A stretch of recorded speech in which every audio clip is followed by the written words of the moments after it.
And quite frankly, the Steelers could have used a spanking by the Niners last year. You're talking about the experience factor, you're right. But keep in mind, the Super Bowl XXX with the Cowboys, they were a young team. Labber thought the veteran Bills would come in and their experience improved together. So, sometimes you make your future now, you do it now. The problem with the Bills, though, 3 years ago, is they came in as a wild card team. They had a really rough road to get to the Super Bowl. They had the 32-point comeback against Houston, playoff wins on the road at Pittsburgh and Miami. So the Bills had a tough road that year.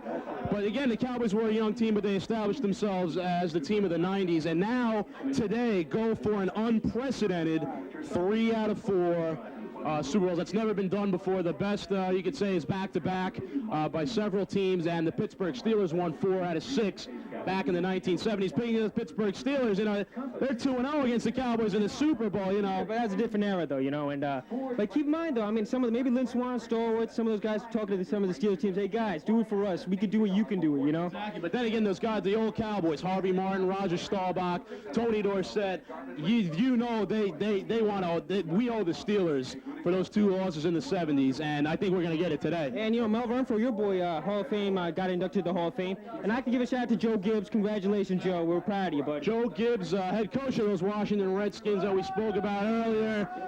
He was voted into the Pro Football Hall of Fame yesterday, along with Mel Renfro and a couple other. Dan Dierdorf, I believe, also got in. Dan Dierdorf. I might not like him, but hey, the guy perseveres, Yeah, seriously, though. But getting out of the Super Bowl, we're watching this pregame show. A lot's been made of the X factors on each team. You got Cordell Stewart for the Pittsburgh Steelers and Deion Sanders for the Dallas Cowboys. Who, if any, is really going to who has the chance to make the difference in today's game? Well, the thing about Deion, though, is he can focus on one of the guys and take them out of the game, and that frees up everybody else to just worry about their guy. I think the Steelers, they're going to have to use their ace in the hole, Cordell. Use him. Watch some trickery with them, because he's so tough. It's like the triple threat position in basketball. The guy can run for a touchdown, he can throw for a touchdown, he can catch for a touchdown. You're going to have to use that. Believe me, though, I think the Cowboys are going to be prepared for it. Even though at practice they use Wade Wilson, who's no Cordell Stewart by any means. But, they're looking for Cordell to make some plays. And the guy, think about him. He wants this. This is his show. He's not backing down. And, Deion respects that. Deion's a big primetime player, and he realizes it's another primetime. Well, but what about the way Deion has stepped up in the playoffs? I know there's a lot of criticism. He came in mid-season. He didn't play well not that he didn't play well during the regular season. Let's face it, teams did not throw him the ball. That's unfair. During the regular season. But, the way he stepped up the run against Philadelphia, high-stepping on the 30-yard line against Green Bay last week. This is Deion's show. Cordell Stewart's young. Cordell Stewart's guy. He might even be the starting quarterback for the Steelers next year. And for all you Jet fans out there, we've been ranking on them and talking about them during the show this year. If there's one group of fans that that we've really focused on other than the Cowboys, that's been Jet fans. Jet fans have a really vaunted interest in this game today, because if Neil O'Donnell, there's our crazy Jets fan, he's working on a little halftime show coming up later. But the thing is, for Jet fans, if the Steelers lose today, then Neil O'Donnell's going to the Jets next year. And that, what can the Jets do with him? They took Boomer Esiason, a man who went to the Super Bowl with the Bengals. Not too successful there. Can Neil O'Donnell fit in with the Jets? Will he stay with Pittsburgh? And what about Kevin Green? You know what? The Neil O'Donnell thing, don't believe that. I don't think he's going to go to the Jets. I'm not taking anything away from the Jets, but he's got a good thing going in Pittsburgh, And it's loyalty, I think it should count for something, And if they lose this year to the Cowboys, right? At least the incentive, hey, I want to win it with the Steelers and give Pittsburgh a Super Bowl, And even if he wins, who knows? His stock's going to go tremendously up. I just think it doesn't fit with the Jets, Because you're going to have to give them all this money, and that takes away from spending money on other key players that they need. And they need a lot of help in a lot of positions. Right. Well, and what about Kevin Green now? Green, 11-year veteran. He, with the Rams, wasn't all that effective. He came to the Steelers. He kind of fit in with their defensive scheme there. I've seen some interviews with him this week. Doesn't sound like he's going to be back with the Steelers next year. He's just kind of like, let's see what happens. He's not going to come out and say, I'm testing myself. I'm not going to be with the Steelers next year. But when with that kind of attitude, you cannot expect Kevin Green to be with the Steelers next year. You know what? I hope he stays, because he's giving the Steelers an identity. Like, remember a couple years ago, we called him the Hulkster, the second coming of the Hulkster. This guy is Hulk Hogan. He's the closest thing to Hulk Hogan. Just play some real American in the background. Yeah, I just hope he stays. But this age or era of free agency and all that, who knows? I just hope Kevin stay. Got a good thing going. Yeah, well, anyway, we are coming to you from Hillside. Some people are starting to file in. I don't know. We got basically a setup we want to introduce for you here. Me and Manu here, we're kind of set up on the living room right now. And there's some people spread around here. There's some people on the floor here later. Then offshoot, off to there will be Crazy Jets fan. He's got the Crazy Jets room happening there. He's working on his song. People will be filing into there. I got another offshoot back in my room. That's going to be the drinking room for the more mellow football fan. Because, I mean, even if you're a casual observer, you're paying attention to this game today, and there's nothing else in this country that's like that. You know, I think it's bigger than Christmas the way they hype it up, you know. Not that it should be. Christmas is important. But, you know, the Super Bowl, it brings everybody together, you know. That one time of the year, you know, you don't see guys for a year, and then you see them at the Super Bowl. Exactly. You know, so it's special. Exactly. That's what we're trying to do with this party, is to bring the campus together, you know, all kind of people, all kind of diversity, and we're having that. It's gonna be a mad scene here in less than 2 hours. You know what? By kickoff time. This is a diversity requirement. Just showing up here, you meet everybody. Exactly, yeah. For you freshmen coming in, graduating in 98-99, diversity requirement. If you show up here, you can fulfill that, and you don't have to worry about taking some class down the road. You show up here at the Super Bowl party. As we see, 2 of the heroes are already gone. We got 12 submarines there, heroes, courtesy of the Marriott Corporation. They were generous enough to donate some food to us. We would like, they're our official sponsor here at the Super Bowl 30 Cowboys Fan show.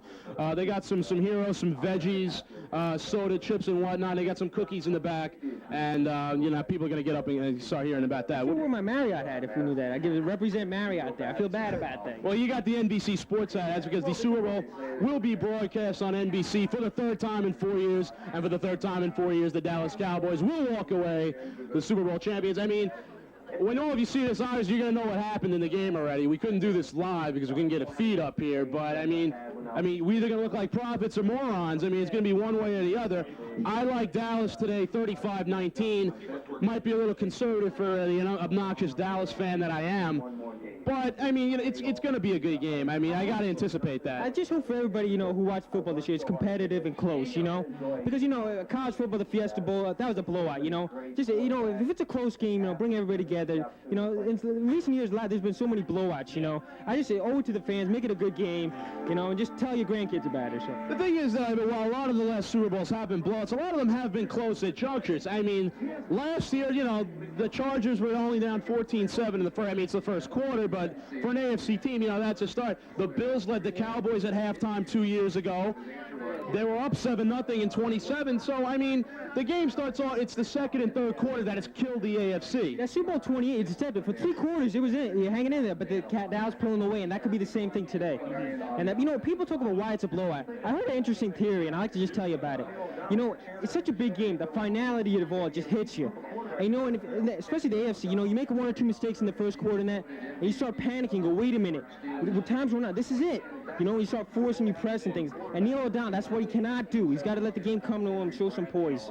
Last year, I mean, the Chargers were huge underdogs, and the 49ers came out, and on the 3rd play, they scored a touchdown. That was the worst possible thing that could have happened for the Chargers. Steelers in a similar situation today. What's the best start the Steelers can get off to? I mean, for a reasonably speaking. You know, I mean, a turnover here, you know, Rod Woodson making a pick or something. Yo, Rod's back, guys. Yo, give it to you get psyched. Yo, Rod's been out and he makes a big play. You're like, damn, you know. Interesting, but Rod Woodson's an interesting factor in this game. He's not played all year.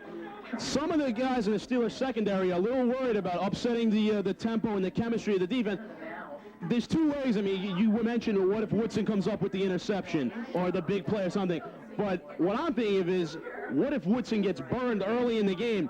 Psychologically, how's that going to affect the Steelers? This is deceptive. I don't think it should upset the chemistry because what they're doing with Rod, they're going to use him in nickel and dime situations. So basically, he's going to float. He's not going to cover Irvin or Deion, no way.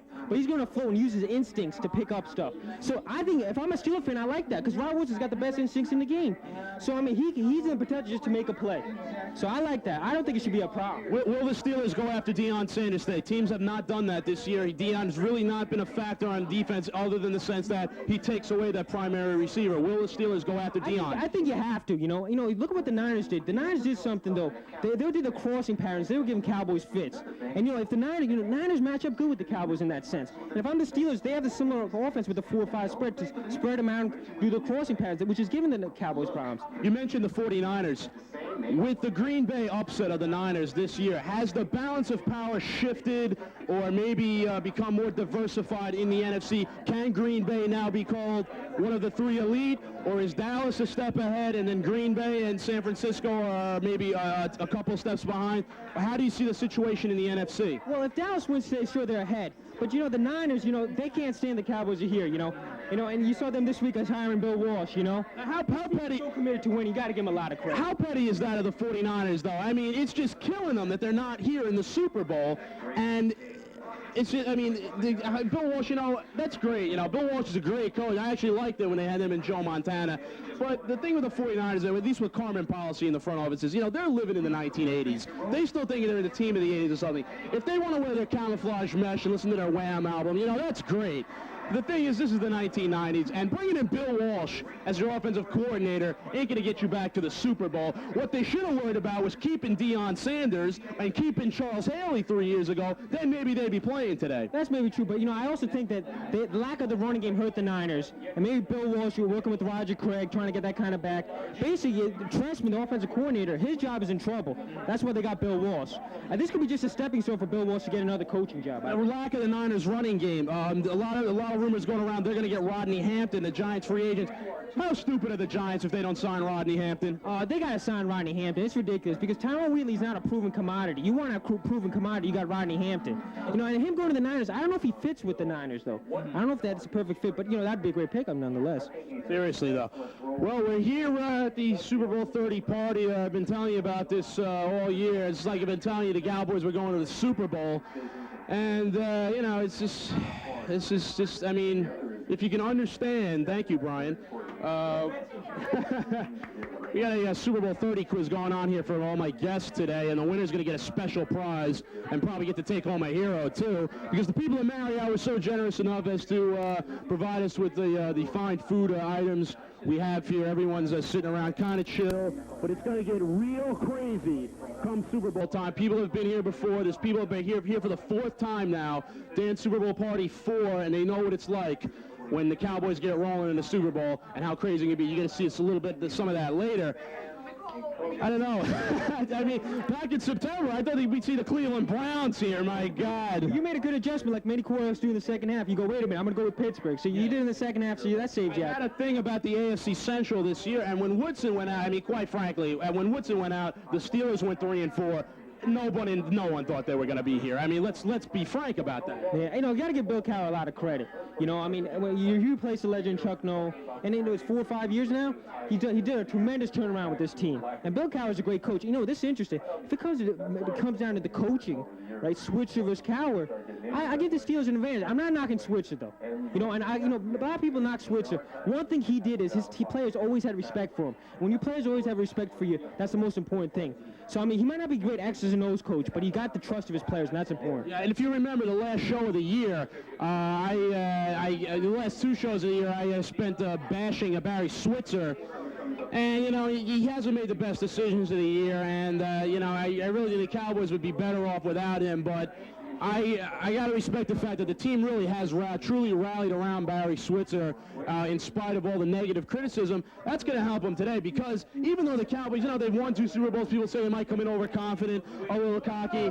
They still got something to prove today. They got to win one for Barry. They haven't done that yet. So, the Cowboys, in my mind, they're not going to come out lackadaisical. Yeah, this is especially Jerry Jones. He realized that if they win today, wherever the Jimmy Johnson escapade, that's in the past. It's a new era, So believe me, in terms of people think the Cowboys would come here not prepared and lackadaisical, I don't think that's the case at all.